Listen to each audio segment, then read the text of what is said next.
গ্রামের মানুষ চাঁদা তুলে একদিন যে ছেলেটাকে শহরে পাঠিয়েছিল সে ছেলেটাই পরে পুরো গ্রামটাকে বদলে দিয়েছে। ফুটবলার হয়ে ওঠার পরও নিজ গ্রামকে ভুলে যাননি সাদিও মানে, বরং নিজের সাফল্যকে গ্রামের মানুষের জন্য ঢাল বানিয়ে দাঁড় করিয়েছেন। আজ তার গ্রাম আর আগের মতো নেই। উন্নয়ন কাজের ছোঁয়ায় সাদিও মানে নিজের গ্রামকে প্রায় শহরের রূপ দিয়ে ফেলেছেন। অথচ এত বড় তারকা হয়েও সাদিও মানের জীবনে নেই কোনো জাঁকজমক। ভাঙা মোবাইল ফোন ব্যবহার করেন তিনি, নিজের কোনো বিলাসবহুল গাড়িও নেই। সাধারণ জীবনযাপন আর অসাধারণ উদারতার এক জ্বলন্ত উদাহরণ সাদিও মানে। সেনেগালের এক প্রত্যন্ত গ্রামে মানের জন্ম।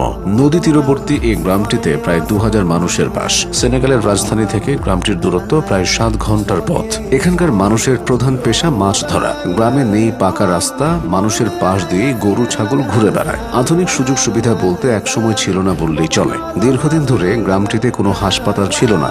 নারীরা সন্তান প্রসব করতেন নিজ নিজ ঘরেই। সাদিও মানের বোনও ঘরে সন্তান প্রসব করেছিলেন। এই বাস্তবতা মানের মনকে নাড়িয়ে দেয়। তাই নিজের টাকায় গ্রামে একটি পূর্ণাঙ্গ হাসপাতাল নির্মাণ করেন তিনি। এই হাসপাতাল বানাতে খরচ হয়েছে প্রায় 4,55,000 পাউন্ড বাংলাদেশি টাকায়, যা 6.5 কোটিরও বেশি। শহরের বড় হাসপাতালের মতোই এখানে রয়েছে জরুরি বিভাগ, প্রসূতি বিভাগ সহ সব ধরনের চিকিৎসা সুবিধা। শুধু নিজের গ্রাম নয়, আশপাশের আরো 34টি গ্রামের মানুষও এই হাসপাতাল থেকে সেবা নিচ্ছে। চিকিৎসার পাশাপাশি শিক্ষাকেও গুরুত্ব দিয়েছেন মানে। নিজ গ্রামের শিক্ষার্থীদের জন্য একটি আধুনিক মাধ্যমিক স্কুল নির্মাণ করেছেন তিনি। এই স্কুল তৈরিতে ব্যয় হয়েছে 2.5 লাখ পাউন্ডের বেশি, যা প্রায় 2,80,00,000 টাকা। স্থানীয়দের মতে এমন মানের স্কুল দেশটির সরকারও চাইলেও সহজে তৈরি করতে পারত না। স্কুলের মেধাবী শিক্ষার্থীদের তিনি বিনামূল্যে ল্যাপটপ ও নগদ অর্থ সহায়তা দিয়েছেন। চরম দারিদ্র্যের মধ্যে থাকা পরিবারগুলো শিশুদের জন্য খাবার, পোশাক ও জুতা বিনামূল্যে সরবরাহ করছেন।